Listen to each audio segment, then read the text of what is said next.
Okay. Alright, so today we're playing a game called Dungeon Draft. Comes in this box. It's made by Upper Deck. Um, so the game consists primarily of cards, as well as these, which are experience point counters, and these, which are gold counters.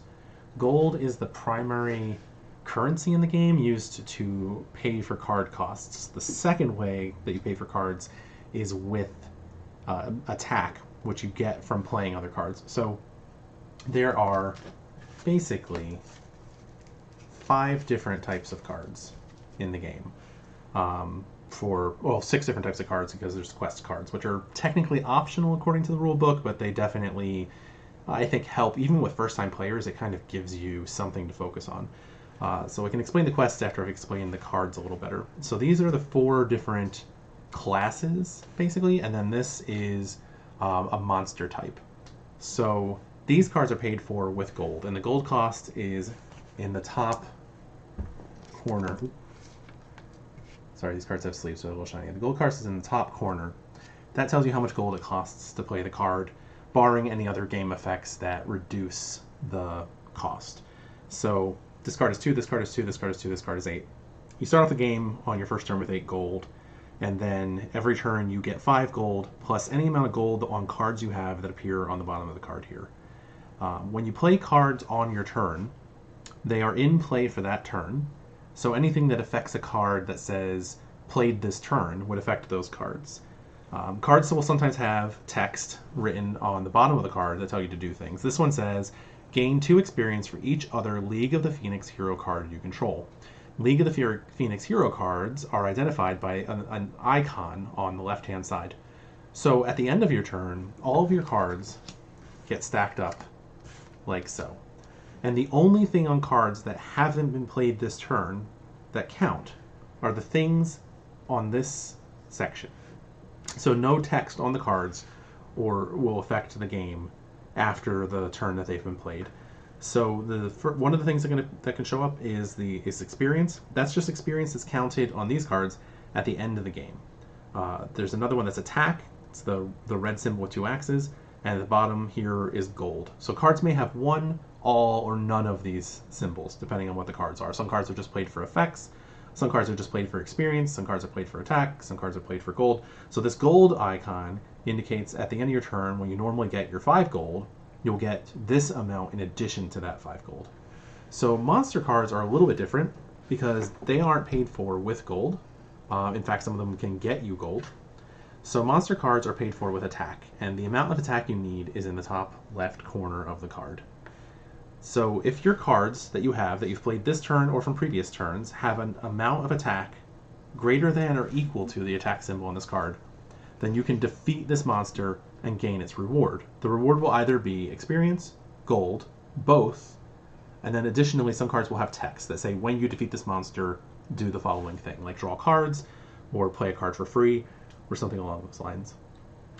So these cards are paid for with attack. You just have to meet the attack threshold. You can play any number of monsters that have an attack value equal to or less than your total attack. So when you play these cards, you have cards from the different classes. So there's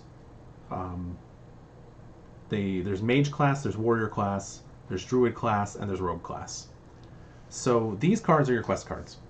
These cards, you get 5 of these at the start of the game that you keep secret. You get rid of 2 of them and keep 3 face down in front of you. When you meet the requirements for any of your quests, you can flip them face up and get whatever effect they have. The requirements are icons at the top of the card, and those indicate different class cards. So if you have a combination for this one of 4 mages and 4 warriors, either from cards that you've played on previous turns or cards that you've played this turn or combination, then you flip this up and you can get its effect. If it has experience on it, that's experience that counts at the end of the game. Some cards will just be that. They'll just be an experience bonus like this one. This one is experience at the end of the game. It also gives you an effect that you activate it like you would any other activate type card in the game, and then you get whatever effect that it has. So these can be very important. They can have a lot of impact on the game as long as you can achieve them. So The crux of this game comes from the name. It's Dungeon Draft. So at the start of the game, each player has 7 cards in their hand. They pick one of those 7 cards and then pass the other 6 to the person to their left or right, depending on the round of the game. Or in 2-player games, just exchange cards. So each player will pick one card from each set of cards that they're handed until all of the cards have been distributed and everybody has 7 cards left in their hands that they have drafted. And then turn will proceed with the first player, and then the first player passes each round until 4 rounds have been completed. So your goal is to get as much experience as possible. When you defeat monsters, you get loose experience. Other cards can give you loose experience too. So for example, the League of the Phoenix that says gain 2 experience, that you get just experience points. And at the end of the game, you count up all of the experience points that you have as separate tokens, and then you add up also the experience on all of your class cards that you've played, as well as any quests that you have completed. Gold at the end of the game isn't worth anything. Monster cards are discarded at the end of a turn in which they're defeated, so they don't stay in play. Their experience is just gained at the time you defeat them. And then whoever has the most experience at the end of the game wins. So, simple enough. It's much simpler to see actually in play. So, we'll shuffle both decks of cards. You gave me the big one.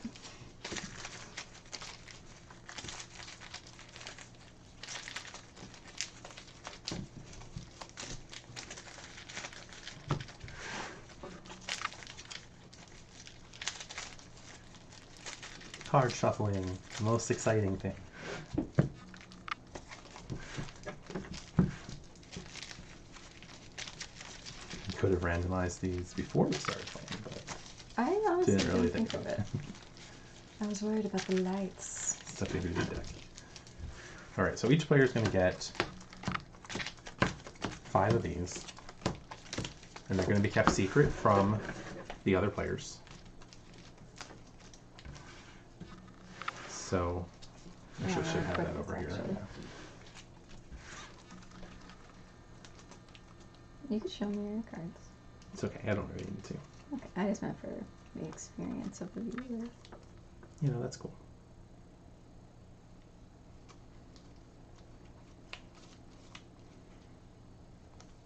So I'm going to pick these 3 cards.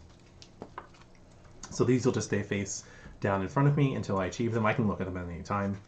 And I'm going to probably be focused on trying to achieve 1 or more of these cards as I start playing. And that's what I mean by, even for new players, even though the rules suggest maybe not playing with quests at first, they're not that hard to figure out. They're fairly easy to understand.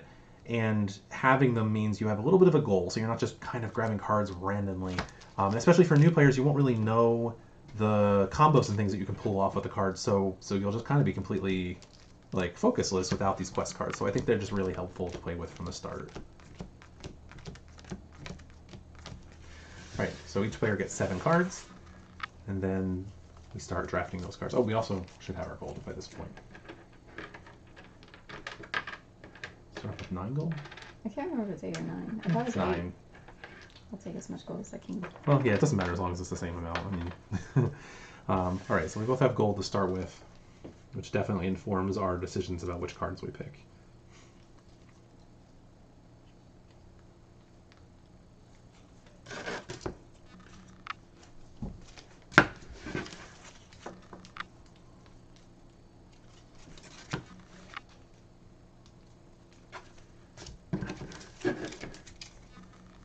Oh.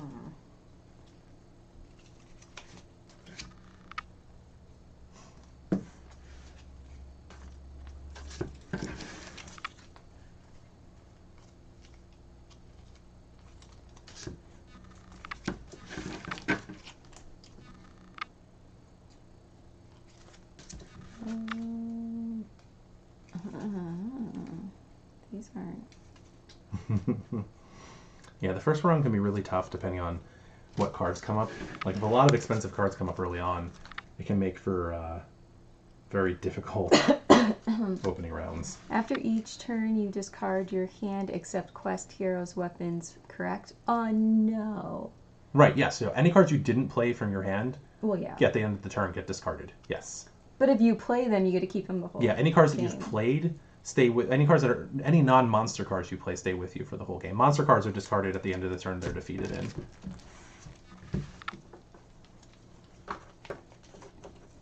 Who's gonna start first? We can Schwazi.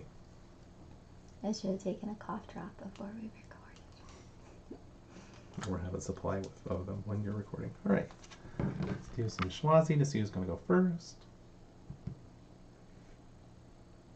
All right. Oh, me. So because you have to keep track of rounds, we just use a die and pass it as the first player marker and with the current round number on the top. It just makes it easier to keep track of because if you forget what round you're on or whose turn it is, it can get very confusing very quickly.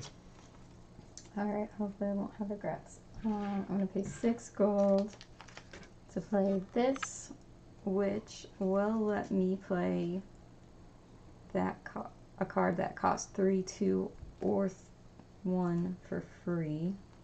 So then I'm going to play League of the Phoenix for free. And 3 more gold. I'll play this guy for 2. I can sacrifice another hero I've played this turn for gold equal to the sacrificed hero's cost, and I'm not going to do that. And then I only have 1 gold left. I can't play any of my other cards, and they have to get discarded. Okay, so then the cards get lined up, and it's easiest if you keep the cards that are the same class together, because then you can keep better track of which ones or how many you have of each one for the purposes of completing your quests. So now that turn is over, she gets 5 gold base, because you always get that. This card has 1 gold icon on it, which means she gets an additional gold, so a total of 6 gold. Alright, so for my first play, I'm going to also play a card for 6. This card is a weapon that doesn't have any attack, but for the remainder of the round, weapons cost me 6 less to play. So this card is a weapon, and heroes and weapons are differentiated. Weapons have a sort of a W symbol on them, and heroes have an H symbol on them. So many cards that reference heroes or weapons are referring to cards, and you base it on that symbol on the card. So that weapon was free for me, because 6 less for 4 is free. So now I have an attack of 2. I'm going to play this hero for 2. So now I have an attack totaling 4, because this card gives me 2, and this card gives me 2. Which means I can defeat this monster, because it has 4 for its attack, and that monster gives me 4 gold. I can also defeat this monster, because I only have to have enough attack to meet it. I don't pay the attack. So I use my 4 attack to kill this, I can also use it to kill this. So I get another 3 gold. I have another card that I can kill, this monster. It doesn't do anything for me though, because it lets me play a card with gold cost equal to or less than my total attack for free. My total attack is 4. The only other card in my hand costs 6, so I'm not going to play that card. So all of these get discarded. So at the end of the round, I combine my cards again, and I get 5 gold because I didn't have any gold bonuses, but I collected a bunch of gold for monsters. And then this will pass to me and go to 2, so we know we're on the second round. We get a new hand of 7 cards. You do defeat the monsters in your own hand. It's really whatever monsters are in your own hand, or if something comes up that you get to get another monster from the deck. Right, monsters are just another type of card that you draft as you're playing to defeat, to get bonuses from them. But you have to collect attack before you're able to defeat them. So, especially on the first round, it can be very difficult to defeat monsters. But if you get attack early on, it can be very helpful later in the game. A lot of times by the end of the game, you'll have way more attack than you'll ever need. The highest attack you ever need to defeat a monster is 10. But there are cards that will say gain experience if you have the most attack, so sometimes it is useful to increase your attack beyond the actual maximum.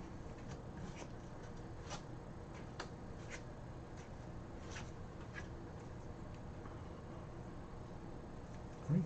Take this.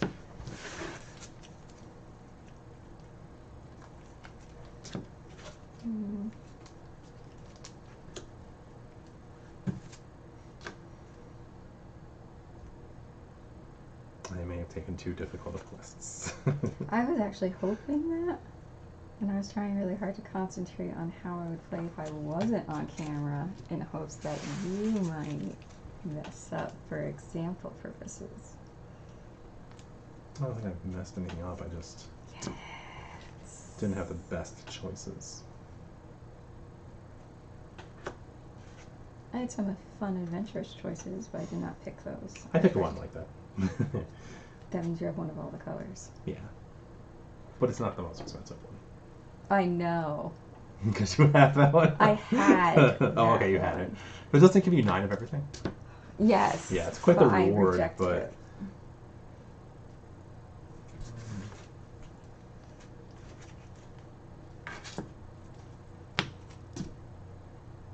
Our quest kept secret. Yes.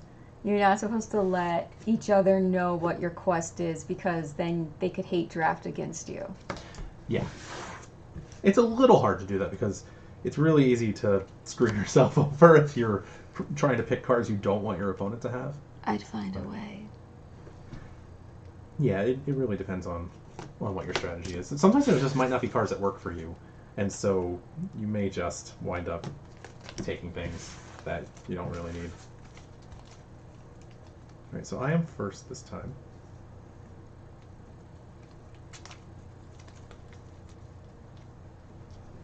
So first I will play this mage, and he's a cool card. For the rest of the round, mages cost me 4 less to play. Your cards are not in my view. Okay, well, nothing I can do about that. This mage costs 2, and he costs 4 less to play, so it only costs me 3. This costs 5, so it only costs me 1. This one lets me look at the top 3 cards of the draft deck. I get to take one of them, and then I put the others in the discard pile. So I'll put those 2 in the discard pile. I'll play this one. It's a mage, so it's free because it's only 3. And it lets me draw 2 cards. And then that also completes this quest because it takes 4 mages to complete this quest. I played 4 mages this turn, which let me complete that quest. So another thing I'm going to do is play this card for 2. So this card gives me 1 for each other druid I control. I presently don't control any other druids. I played it, so now that I have 1 of each type of card, this card is free. Because this card's special ability is, if you control a card of each class, you may play this card for free. So now, 2, 4, 6, only 7 attack. Can anyone teach me how to play Quick Catch Up? We're playing Dungeon Draft. It's a deck building game where you have 3 quests, then you draft in 4 rounds and try to complete your quest and end with more victory points than your opponent. We're on round 2, so we're right in the middle of the game. I mean, that's the gist of it. Yeah, more or less. That's a very simplified version. Yeah, so for my next trick, I'm going to play this card. Cards, oh, actually, yeah, I'm going to play this card. Cards that cost me 4 or more gold now cost me 2 less to play because I completed this quest. So this costs 4, so it only costs me 2. I apologize that you cannot see his half, but when it gets to my turn, you'll totally be able to see my cards. Yeah, this is also being streamed on Twitch under my account, which has been here and there. You can type that into the thing. Yeah, actually that is a better view. Right, so now that I played this card, I now have 2 of each card type or more. So that completes this quest. So now this card that you gave me, this 9 defeat monster, I can defeat, which gives me 10 experience. So that's excellent. I still can't play this card because I would need 1 more gold. That's unfortunate. I can play this card for 2. Because cards cost me 4 more, cost me 2 less. And since he'll give me 2 gold at the end of my turn, it's basically free. Alright, I can't play this card, it costs too much. So I get rid of those. And then I'll stack all of these.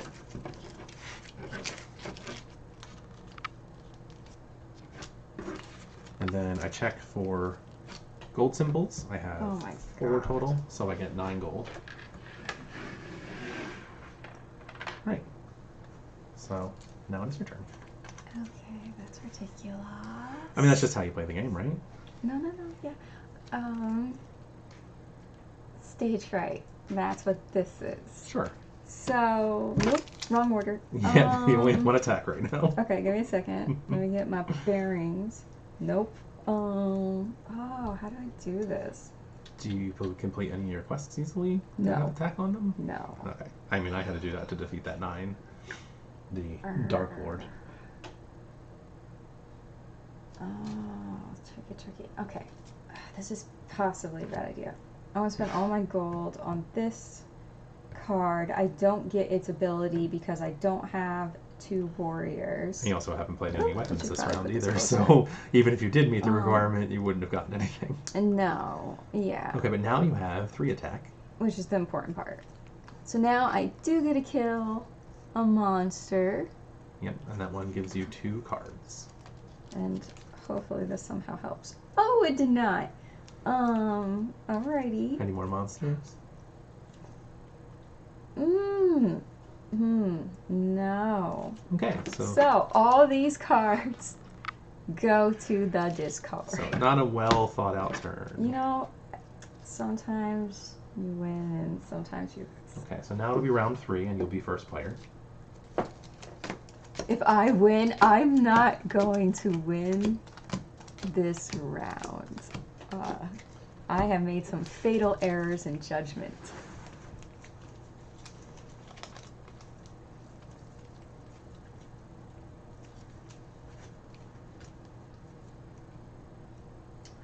Let's see. Oh, yeah, gold. Did get you. You just need to get your gold. Round 3. You know what? I'm not going to give you this card. Well, that's not nice. You don't even know what cards I want at this point. Well, you know, sometimes you just have to go with what feels wrong to pass.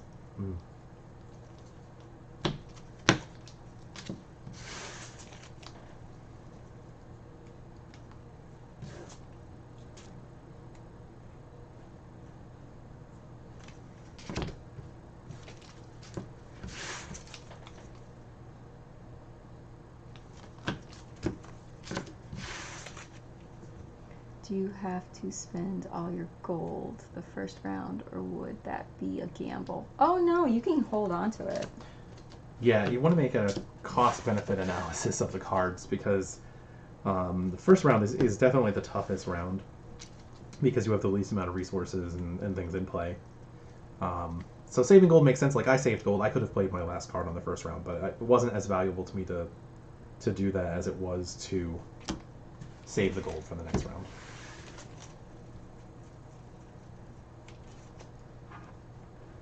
Okay, so I'm gonna play this card for, nope, yeah, 1 gold. And I already have 2 other, what are these ones called? Purple. Rogue. Ha ha ha, that's funny. So I get +3 attack this round, which doesn't matter. And then I'm gonna play 1 more. And that will complete all of my quests. Wow. I know, right? Because all my quests required 4 rogues, so that's very fun. Let's see, can I use any of you? Copy the effect of a card you played this round. No, thank you. Copy an effect of another player's quest. That would be this one. It's the only one that has an effect. Cards that cost 4 or more gold now cost 2 less to play. Oh. So if you copy that for the rest of this round, more. the cards that cost 4 or more would cost 2 less. So if you're going to use it, activate the card. I would like to do that. Yeah. So that would cost you 5. Nope. Okay, you know what? I'm going to activate it for the fun of it. Yeah, I was going to say it's the only card you can copy, Yeah. and it's the only thing that card does, so there's no reason not to. I will activate this one, name a class, then reveal the top card of the draft deck. If the card matches the name of the class, you may play it for free. Please be a monster. It is not a monster. Oh wait, it goes back. Right? Right. Next I'll play this guy for 2. He's a League of the Phoenix, and as these guys build up, you get experience. So I already played 1 before, so I do get 2 experience. Yeah, you get 2 for each one you've already played.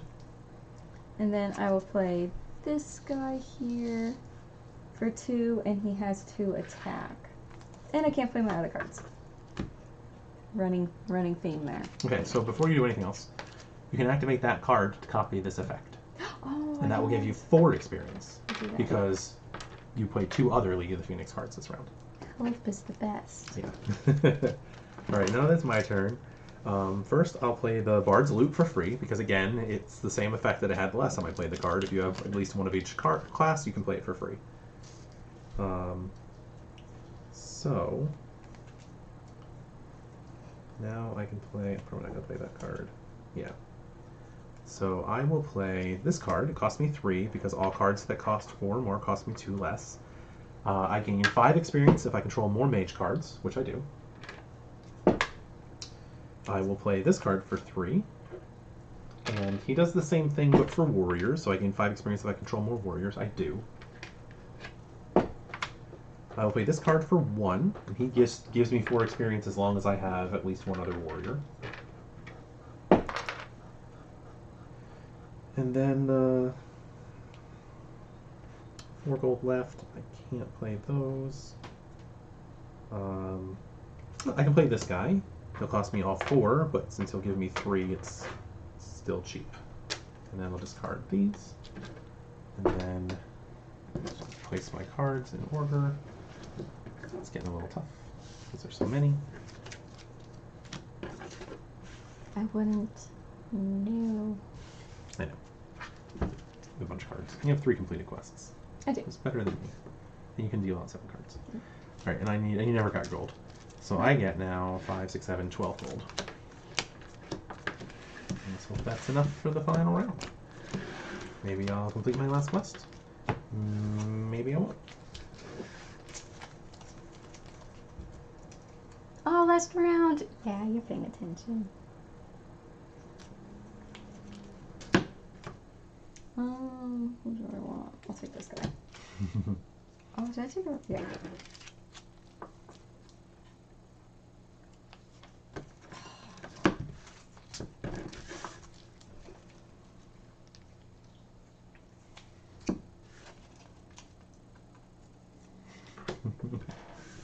It's hard now because you don't have any quests to complete.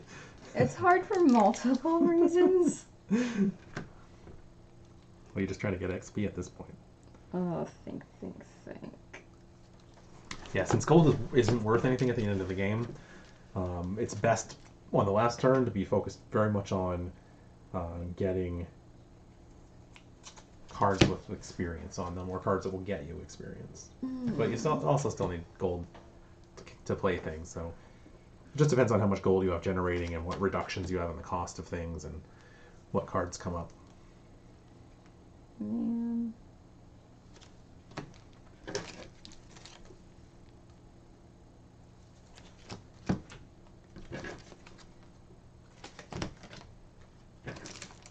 Monsters don't cost gold, correct? No, they give you gold and experience. Yeah, you defeat them with attack power. You went first, right? Okay, so yeah. So first thing I'll do is defeat this monster. It has a 7, and I have greater than 7 attack, which means I can defeat it. It doesn't cost 7, it's just I have to have 7 or greater attack to defeat it. And I can defeat any number of monsters on a turn that I have more attack than. So that gets me 7 gold.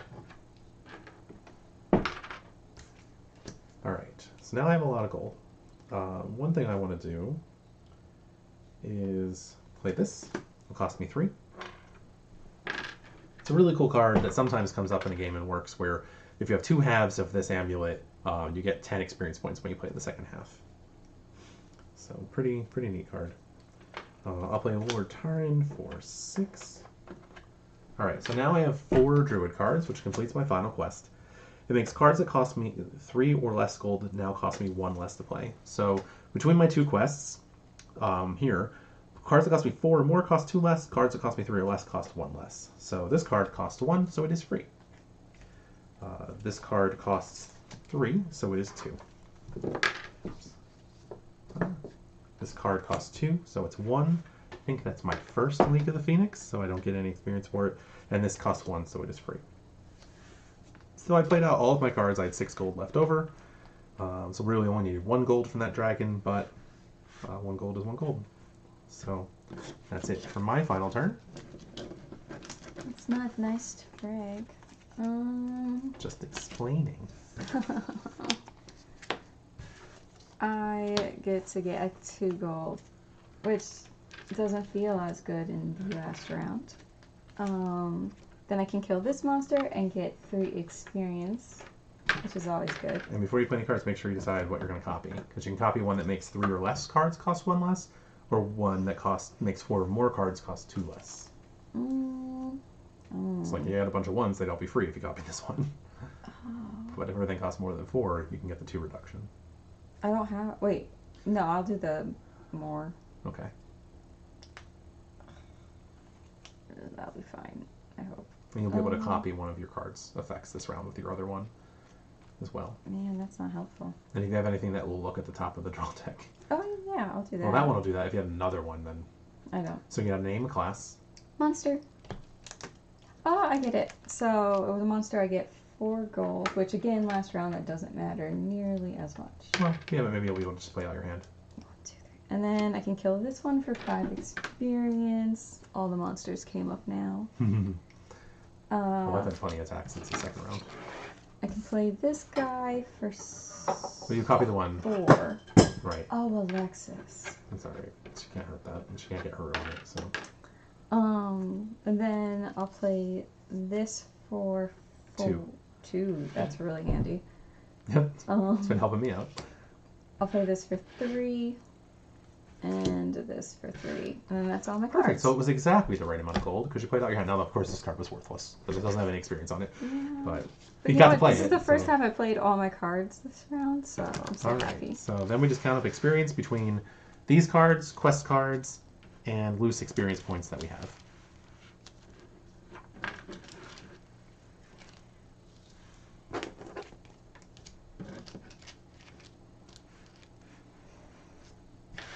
That's a low number.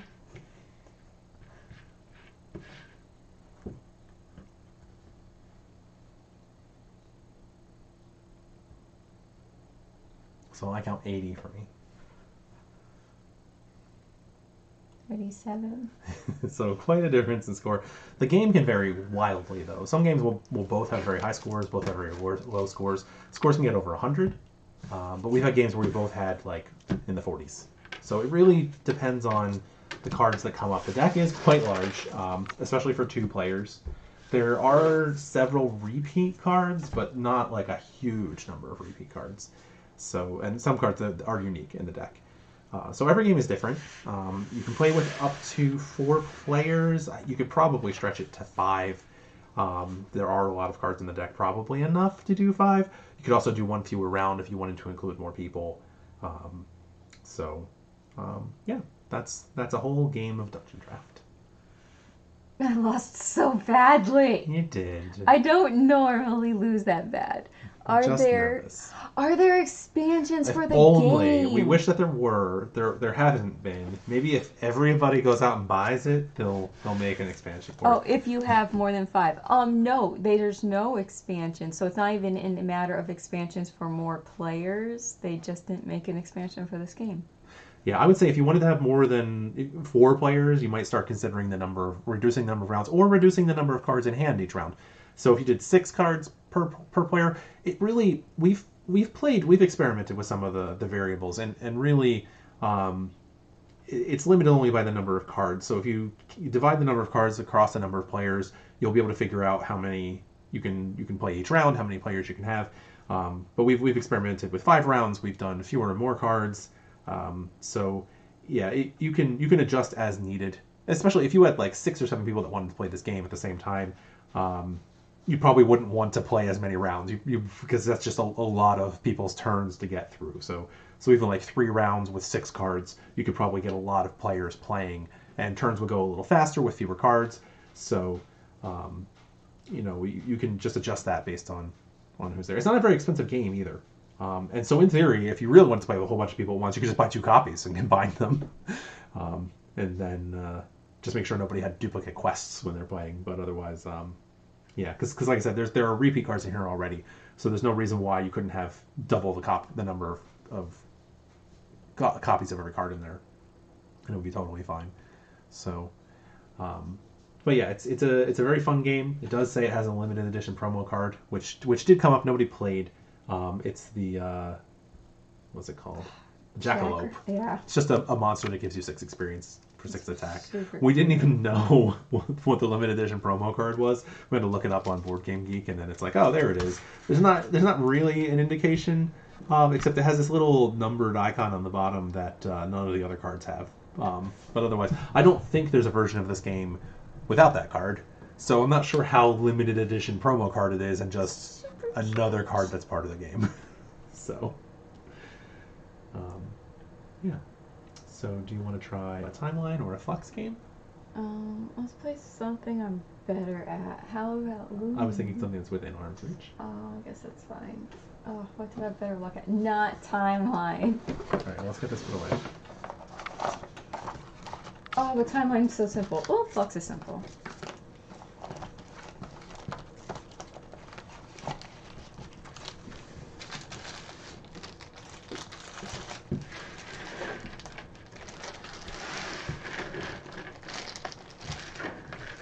How long have you been going for?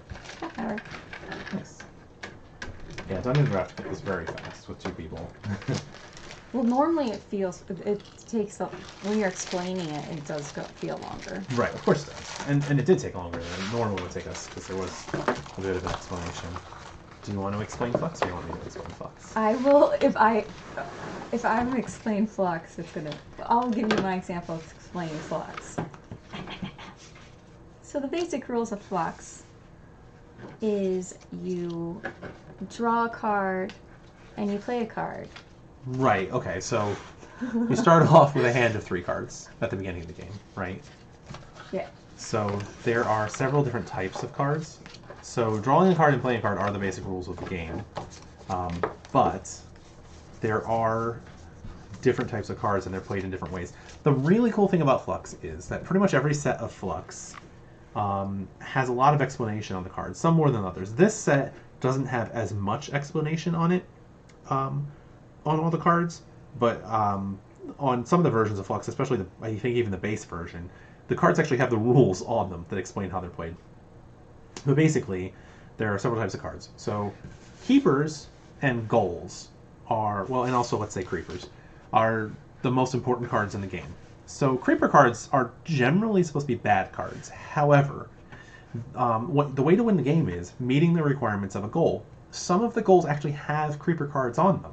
So if you have a goal that requires a creeper, and you have a creeper, you can win with that. Otherwise, when you draw a creeper card, you have no choice. You play it immediately when you draw it, no matter how you drew it, whether it's from your turn draws or from a card effect.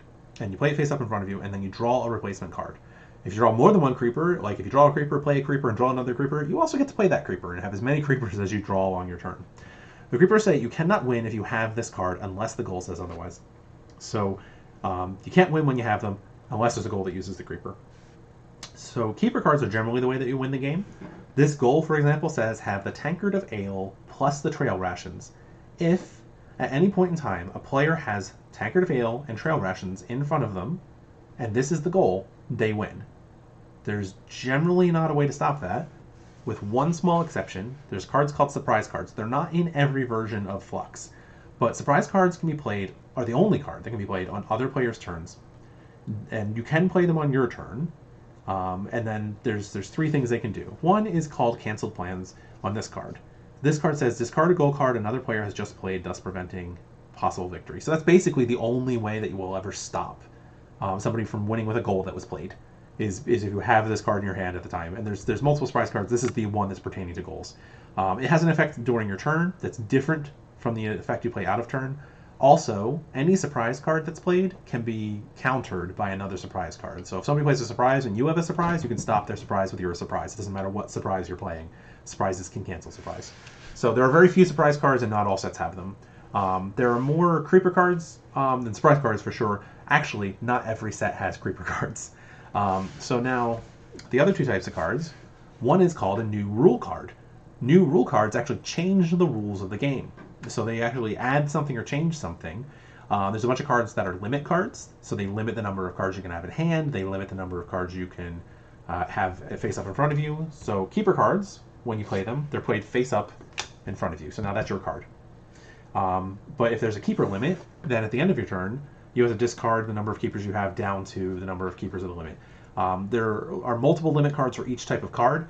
Every every new rule that is the same as another new rule but a different number, the new one just replaces an old one. So if it's draw 3 and you play a draw 4 replaces draw 3. Another type of card, the final type of card, is an action card. They're just played for their effect and then discarded after you complete their effect. So very, very simple. So goals, keepers, and new rules stay in play after they're played, and as do creepers. Action cards and surprise cards are discarded after they're played. And so basically the base rule on any given turn is you draw one card, you play one card. And then other cards will modify the game as you play. And your goal is to get the requirements of a goal card that has been played by you or somebody else. There can only be one goal card in play unless there's a rule that says otherwise. Pretty much everything in this game is unless a rule says otherwise. I'll admit yours was much more detailed, but my explanation was still sufficient. Your explanation was correct. Draw one and play it. And that is the crux of the game. This game you determine who goes first by whoever grabs the top card of the deck first to play. Those are the actual rules of the game. The person who goes first is the person who feels like going first. So I'll go first. Awesome. Draw one, play 3. So I get to play 2 more. Mythic play. Mythery play. Mythery, what the? Right. Once during your turn, you may take the top card from the draw pile and play it. What is Mythery about So that? it's a play on the card in the regular game that does this is called mystery play, and because this is the fantasy Flux game, it's mythery play. You know what? Not a fan of that. Makes it sound like you're saying it with a slur. Rules reset. Nice work. So your turn is over. If at any point during a turn, the number of plays increases, you get those plays. If the number of card draws increases, you actually draw the number of cards that are the difference from what you drew on the turn to what the new draw number is. However, if those numbers decrease, if the plays decrease and you've already exceeded or matched the number of plays that are now available, your turn ends. So she had already played one card and actually played 2 cards, and that meant the turn ended. All right, so I draw one, and I play all. So now I have to play all of my cards. I will play this goal, and then I will play this goal, which replaces it, and then I will play rotate hands. So we trade hands. So then I'll play this goal, and then I'll play the card that she had, which is trade hands, and there's no cards to trade, so my turn ends, and nobody is the better for either of those turns. That's pretty boring. So now the game has become, we draw a card and then immediately play that card. I got the Beautiful Princess. Please note, it is in fact a card called the Beautiful Princess, not the Ugly Princess or Regular Princess. Ooh, I get a magic ring. During my turn, you may put this back into your hand to become invisible. This is very small print. Keep this face out as a reminder. Your keepers become visible again as soon as this card leaves your hand. You must replay this to win with a goal that needs it. Awesome. Okay. I will play Double Agenda. So Double Agenda means that there may now be 2 goals. Or it has to be 2 goals. If another person plays another goal card, then 2 goal cards are out. If 2 goal cards are out and somebody plays a goal card, that player gets to pick which goal they get rid of. Oh, balls. All right, so that is a creeper, so it has to be played up face in front of her. She cannot win the game as long as she has it, but she gets another card. Magic Sword. During your turn, you can move one of your creepers to another player. All right, so that was just a free effect that she got to have because she has that keeper. So now it's my turn, and I get to draw a card, and it is another goal. Wow. It's a good day to have the young, humble hero. The humble young hero, yeah. Well, not anymore. Now it's a good day to have the dragon. All right. Cool. Another dragon. This one has the ring on it, so hopefully you don't draw the dragon. And limit 2. Oh no! That's funny. All limit cards, as a note, they don't affect you during your turn. It's only at the end of your turn, but they affect all other players whose turn it isn't as soon as it's played. So if a card that's hand limit 2 comes out during somebody's turn, and other players have cards in their hand over 2, they have to immediately discard down to 2. All right, I have to play this. Steal another player's keeper and put it face up in front of you. Cool. I'll steal this. Oh. And during your turn, you put this back into your hand to become invisible. Keep this face out as a reminder. Your keepers become visible again as soon as this card leaves your hand. He wants to play this. So I'm going to play this put this back in my hand. So I play it face out, so now my keepers can't be attacked. Alright, new goal. Actually, you know what? Goodbye goal with the ring. Awesome. All right, now I draw a card. I'm going to play draw 3. So I get to draw 2 more cards because I already drew 1. I'm going to replace the play all with play all but 1. I'm going to play my magic ring. So now my turn is over because I have 1 card left and it's play all but 1. The tricky thing with play all but 1 though is if you started your turn with no cards and only drew 1 card, draw an extra card. But right now the rule is draw 3. So there you go, you get to draw 3. There's no magic here. Okay, you can win if you have any of those 4. Any 4 of those characters. You can win if you have pirate and the gold. You play all but 1. You play all but 1. Yeah. Pirate gold. There you go. All right. So now it's my turn. I draw 3. First, I'm going to play draw 3, play 2 of them. So I set my hand aside. I draw 3 cards, and then I get to play 2 of them. All right. So trash something. Take your choice of any keeper or creeper from in front of any player and put it in the discard pile. Oh man, you are harsh. It's just the way the game works. I just feel like you're being rough. All right, I'm going to play. So that was my first play. This is going to be my second play. Now I'm going to play a card. I'm going to play a surprise card out of turn, or during my turn. All other players must discard 1 action or a random card from their hands. Wow. No, you didn't like that card anyway. No, I didn't. So now it's your turn. 1, 2, 3. Ooh, nice. I love this card.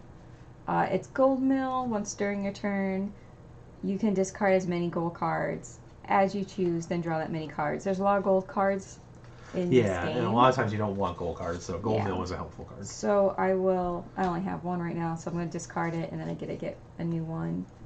How many do we get to play? All but 1. Yep. I will play this action, which is draw 3 extra cards. Yep, so now you have to play all but 1. Ooh, I get a pirate. Your cards cannot be stolen using the City of Thieves. Which we don't have out, but... And then I'll play all but 1. Oh! Oh! Okay. I will do hand limit 1. And, Don't want to play one of those cards? Is that the problem? I do not want to play one of these cards. Alright, during your turn, discard. Okay, during your turn, discard your choice of up to 2 new rules currently in play. I'll discard this one and this one. Okay, so I get to draw 3.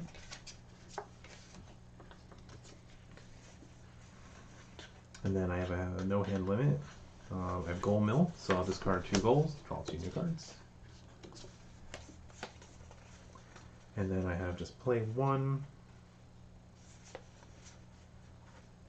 During your turn, if you move this card to another player, you may discard any keeper or creeper in play. I'll move this to you to discard this. And then my card I'll play for the turn is steal something. Oh! And then it'll be your turn.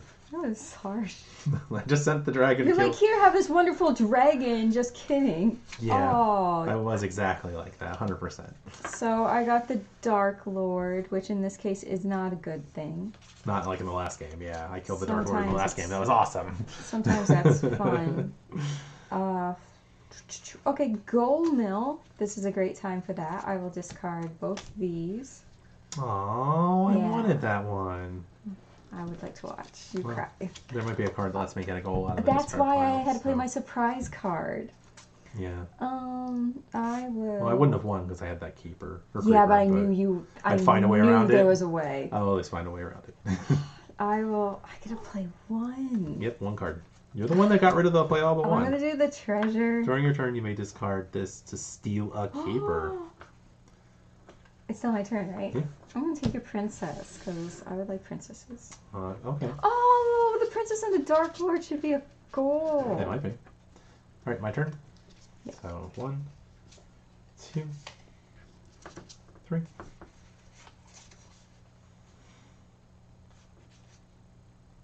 Oh, you know what? There's no way the dragon in the ring's not a goal. So you have more things than me. Let's play Mix It Up. Gather all the keepers and creepers on the table, shuffle them together, and deal them out evenly, but giving yourself the first cards. That's risky. You must have a card that gets rid of the creeper. 2, 3. Ooh, I get the principal of the thing. All right. Your turn. Okay. I get to draw 1, play 1. Oh, dwarf. Draw 3. So. Oh, the dwarven. Draw 3. Oh, draw 3. Sorry. Your turn. Okay. 1, 2, 3.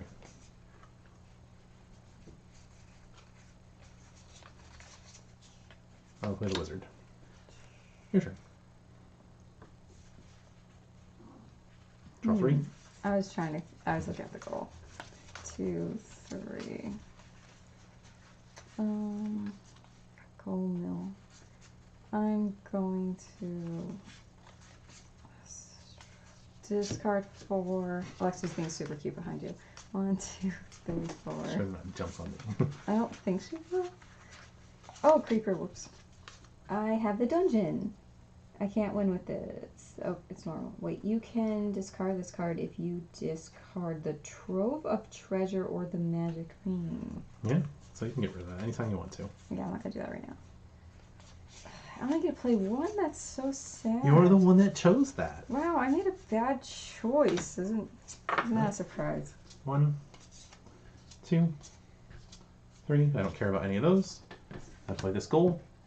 Win if you have the Wise Old Wizard and any of the Dark Lord or Army of Dead. It is You Shall Not Pass, and I have the 2 cards that required, so I win the game. You know, I didn't see that one coming. I have a ton of cards in my hand. That's why I mixed it up. I really wanted that Dark Lord. I didn't want the Dark Lord. I did, because I got that goal and the Wizard on the same turn. So all I had to do was get the Dark Lord, which I did, and then I was good to go. Well, that was well played. Yeah, that Flux in particular is very, very, I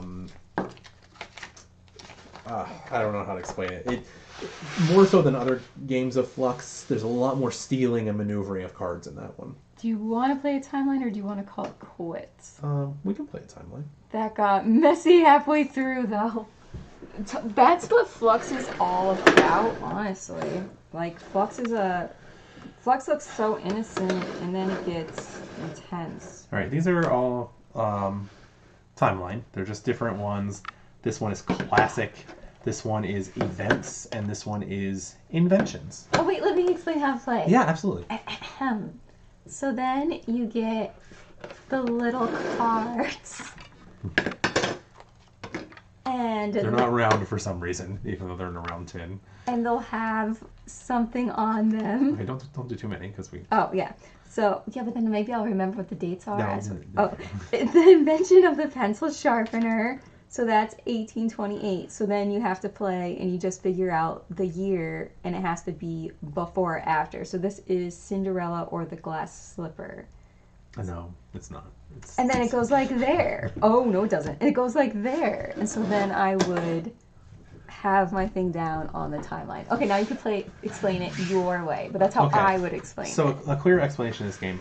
Oh, wait, we have a question. Did you know Flux has Star Trek theme? Yes. It has original Star Trek, Next Generation, Deep Space Nine, and Voyager. We have Next Generation and original series. I don't think we have Deep Space Nine or Voyager. I can't remember. But there's also a bridge expansion pack that we do have that lets you combine some of the sets together. Yeah. So yeah, there's a Flux for a lot of things, and we have a lot of versions of Flux. I think like 20 or more versions of Flux. Oh, you know, I think I have a picture of our Flux on our gaming Instagram. Yeah. Flux is quite fun. All right, so in this game, there are the cards are two-sided. They're the same image and title on both sides, but one side has the year. So at the beginning of the game, one card as a seed card, will start out face up with the year. You'll have 4 face down cards in front of you. Each player's turn, they decide that they're going to place their card in a year earlier or later based on when they believe the year of the card occurred. In this case, these are inventions, so when the item was invented. So you decide where you're going to place that. You flip it up. In this case, it's wrong. 1828 is after 1697. If you're wrong, you discard that card and you draw a new card that's face down in front of you. The first player to get rid of all their cards wins. So it's very simple. You're just trying to determine the year in which something was invented and get it right. It can get very difficult because there's nothing stopping. There are cards that took place in the same year, cards that are 1 year apart, cards that are thousands of years apart. So there's a little bit of a strategy to how you play this game, because if you have a card that you're absolutely certain you know when it can be played, you're going to want to play that later than other cards, because once more cards are on the table, it becomes more and more difficult to determine when that card took place. Oh, it's called Timeline, and there's a bunch of different ones. So the one we're playing is Timeline Inventions.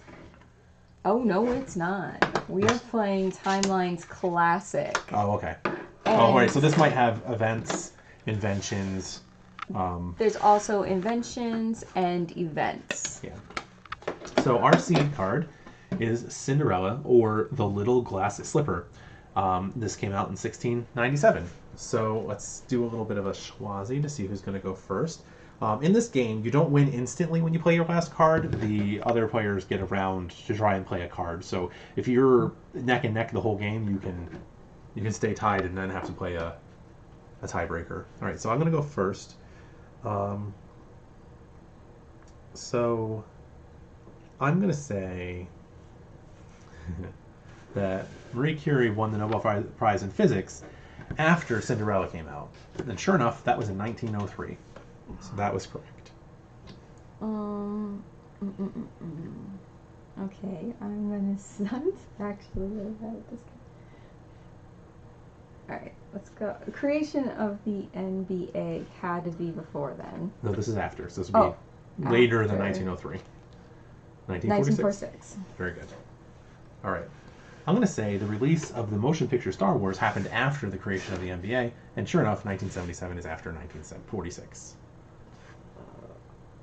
All right. First man in space was obviously right in here. You were absolutely correct. 1961 is between 46 and 77. Wait. The album Thriller came out in the 80s, which is after 77. Yep, 1982. I'm having a deja vu moment. Maybe you played this before. First shuttle launch. Oh, how is that different than the first man in space? Well, the shuttle was invented later in the space program. The first people that were sent in space were sent in these little pods or tubes.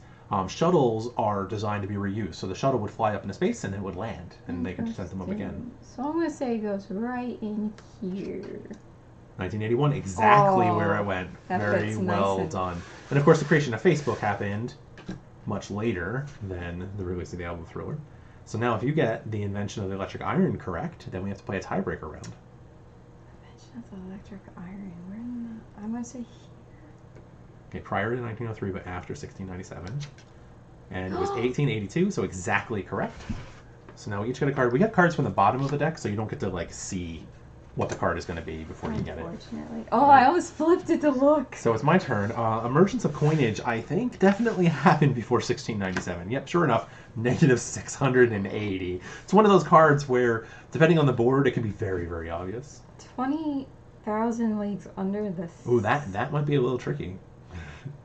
When was 20,000 leagues under the sea? That isn't written by Jules Verne, I believe. I want to say it goes here. It definitely does not.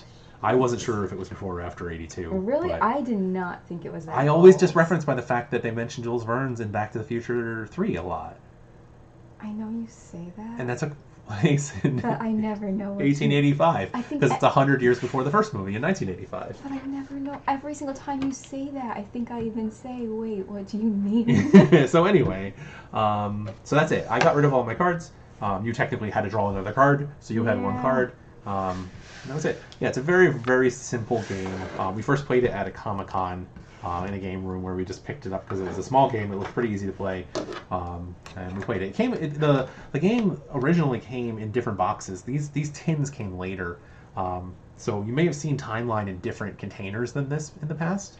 So when we played Timeline, I think it was just like a regular paper box, and this one's just a metal tin. This is a memory game, a great memory game. Well, I mean, it's a little bit of memory if you can remember when events occur. Some of it might just be logic. If you're like, okay, one card is like the invention of writing, and the other card is the invention of the pencil. You're going to assume that pencils came out a lot later than the invention of writing because people were writing with things other than pencils long before pencils came out. So there's a little bit of that, a little bit of like kind of just deducing if you don't actually know when something happened. Like I said, some of the cards are fairly obvious, like the emergence of farming. Like we know that's prehistory, so we don't know that. I am so bad at this game. I don't assume I know any single one of these dates. All right. So, but it's really fun to play because it doesn't matter if you know or not. Right. Yeah. It is. It is very entertaining. There's lots of times where it can be very, very tricky. It doesn't matter how much history you know, because it's very, very specific dates. All that stuff that in school they're like, learn these dates, memorize these dates, and you're like, why? Who cares? And then it's because you need to win a timeline. That's why. Yeah.